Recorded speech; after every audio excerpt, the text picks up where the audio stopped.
Inas Gok telah menetapkan anggaran sebesar 2 miliar per cabur yang akan dimainkan di Asian Games 2018. Anggaran ini harus dipergunakan untuk melengkapi peralatan venue yang dianggap belum berstandar.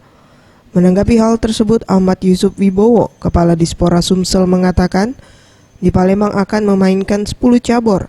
Namun 10 cabur ini masih bersifat sementara dan masih dapat berubah mengingat saat ini masih dilakukan penambahan dan perbaikan venue. Dan anggaran yang diberikan Inas Gok, ia menyerahkannya ke pengurus cabur untuk digunakan seperlunya.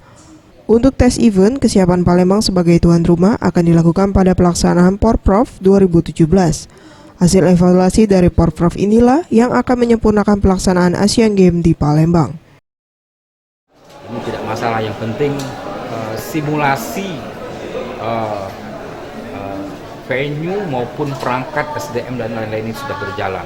Jadi kita sudah diberi lampu hijau oleh Inas Gok maupun SOCE untuk melaksanakan event, terserah tuan rumah untuk melaksanakannya.